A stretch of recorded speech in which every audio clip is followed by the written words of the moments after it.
Shaina NC आपल्यासोबत आहेत, भारतीय जनता पक्षाच्या नेत्या आहेत शायना एनसी. शायना एनसी, दिल्लीमध्ये जो निकाल लागला त्या निकालानंतर भारतीय जनता पक्षाच्या गोटामध्ये आता आत्मपरीक्षण चिंतन बहुधा सुरू झालं असण्याची शक्यता आहे. मला एक सांगा शायना एनसी, की एक तर नरेंद्र मोदींचा चेहरा एवढा कणखर चेहरा होता आणि या चेहऱ्यामुळे भारतीय जनता पक्षाला कुठेही यश मिळू शकतं अशा प्रकारचा आत्मविश्वास होता. त्याचे पुरावे लोकसभा निवडणुकीमध्ये मिळाले. दिल्ली पूर्वीच्या विधानसभा निवडणुका झाल्या, महाराष्ट्र असेल, जम्मू काश्मीर असेल, हरियाणा असेल, झारखंड असेल, या सगळीकडे हे पुरावे मिळाले की नरेंद्र मोदींच्या नावावर निवडणूक जिंकता येऊ शकते. असं असताना सुद्धा दिल्लीमध्ये मात्र केवळ पराभव नाही तर भाजप अक्षरशः भुईसपाट झालेली दिसते. म्हणजे लोकसभेमध्ये ज्या जागा तुम्हाला मिळालेल्या आहेत किंवा जी मतं तुम्हाला मिळालेली आहेत त्याचा विचार करता आता या निवडणुकीमध्ये मात्र अतिशय दारुण अवस्था झाली आहे. याचं सगळ्यात महत्त्वाचं कारण काय? नरेंद्र मोदींच्या नेतृत्वाबद्दलची नाराजी, केंद्राच्या धोरणांबद्दलची नाराजी. अशा अंगानं तुम्ही या निवडणूक निकालांकडे बघताय का? काय म्हणणं आहे? आम्ही चिंतन तर करणारच आणि आमचे पक्ष असं आहे, आमचे एक पद्धती की प्रजातंत्रची खूबी हे आहे की हार जीत ये तो स्वाभाविक है.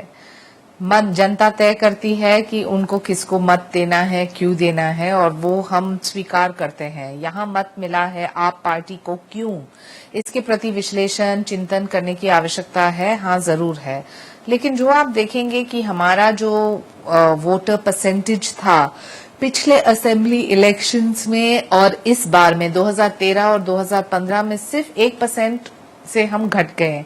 उसके बावजूद हमारी हार एक बहुत ही गंभीर परिस्थिति पैदा किया है, ना सिर्फ भारतीय जनता पार्टी के कार्यकर्ताओं के लिए लेकिन नेतागण के लिए भी. जहां तक सवाल ये उठता है कि क्यों ये वोट बैंक शिफ्ट हुआ है, तो एक जवाब ये है कि कांग्रेस को जितने भी मत पड़ने चाहिए थे या उनका जो परसेंटेज है वो पूरा तुरंत डाइवर्ट हुआ आप पार्टी के प्रति, और उससे बहुत ही बड़ा नुकसान हुआ भारतीय जनता पार्टी को. दूसरे तरफ दिल्ली की जनता ने तय किया कि हमने मोदी जी में विश्वास किया है केंद्र में 2014 में. उसके बाद 4 ऐतिहासिक इलेक्शंस, महाराष्ट्र हो, जम्मू कश्मीर हो, झारखंड हो या फिर हरियाणा हो, सभी प्रांतों में भारतीय जनता पार्टी को एक विशेष दर्जा मिला है और सरकार बनी है. तो जनता ने शायद तय किया कि एक अलग पार्टी आ रही है दिल्ली में, उनको एक मौका देने की आवश्यकता है. मौका देने के बाद ये तय होगा कि उनका परफॉर्मेंस सही है या नहीं.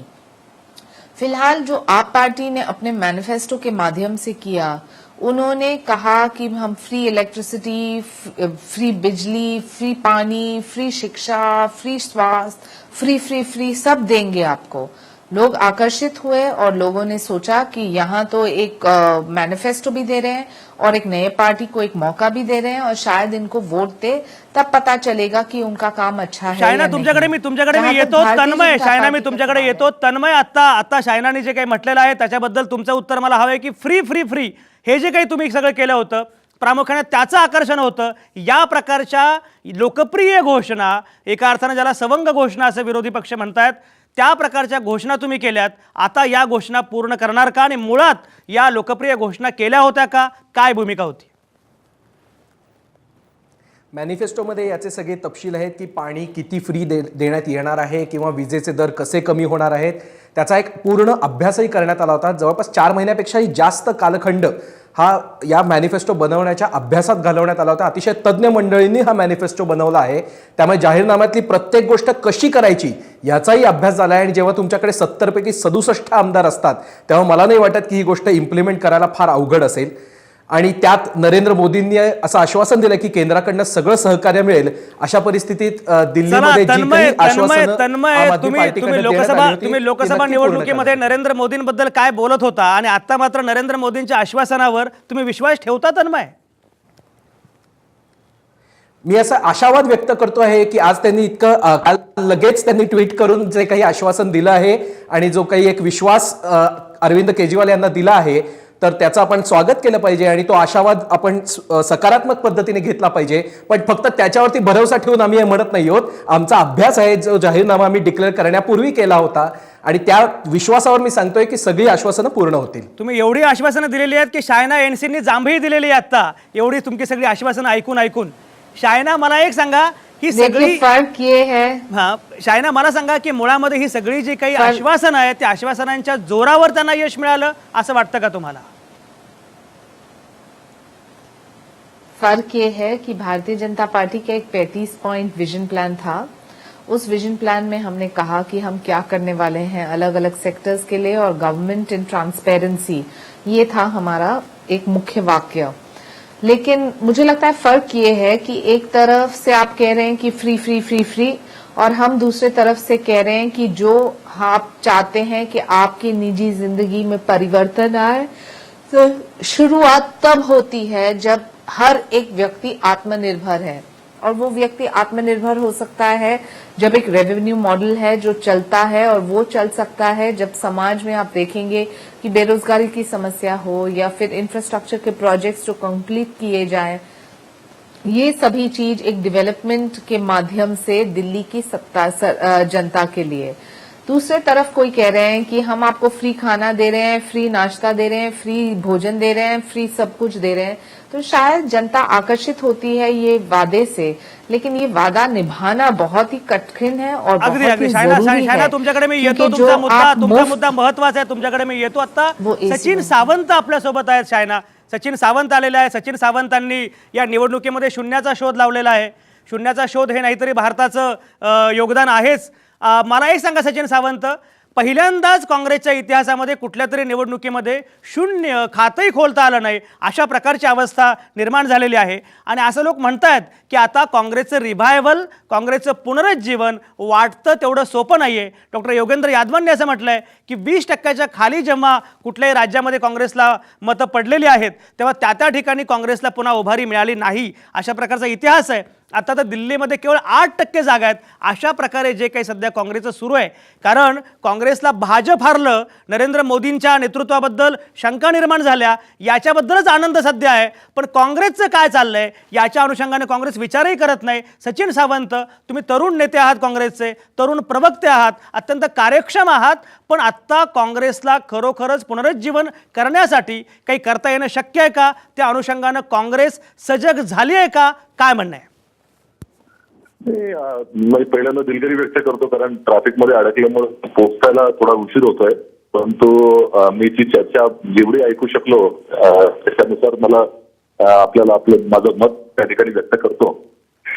एकंदर एक लक्षात घेतलं पाहिजे की राष्ट्रीय राजकारणाचं इतक्या म्हणजे नुसत्या पर्सेंटेज वरती आणि याच्यावरती मूल्यमापन करणं मला असं वाटतं फार योग्य ठरणार नाही. एक लक्षात घेतलं पाहिजे, 1999 साली ज्या वेळेला एनडीएचं सरकार आलं त्यावेळेला काँग्रेस पक्षाची केवळ 3 राज्यांमध्ये सत्ता होती, आणि 2004ला ज्या वेळेला एनडीएचं सरकार गेलं त्यावेळेला 11 अधिक राज्य म्हणजे मिळून 14 राज्यांवर आम्ही होतो, आणि पुढच्या 2-3 वर्षामध्ये त्याच्यानंतर 20 राज्यांमध्ये काँग्रेसचं सरकार त्या ठिकाणी अस्तित्वात आलं. त्यामुळे हा इतिहास आहे, आणि काँग्रेस पक्ष 129 वर्षाचा पक्ष आहे. त्यामुळे वेगवेगळ्या वादळांना काँग्रेस पक्षानं तोंड दिलेलं आहे.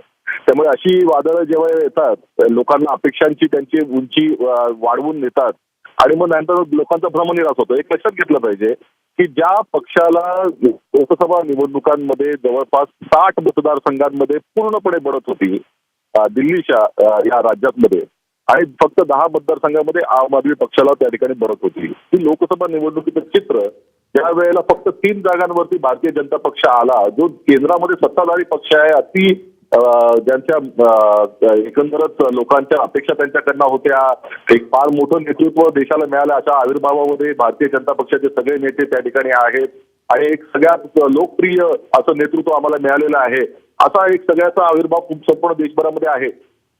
आणि असं असताना त्या ठिकाणी 3 जागांवरती ज्या वेळेला हा पक्ष आला त्यावेळेला जनतेला गृहीत धरून चालत नाही, हा सगळ्यात मोठा संदेश या निवडणुकीने दिलेला आहे.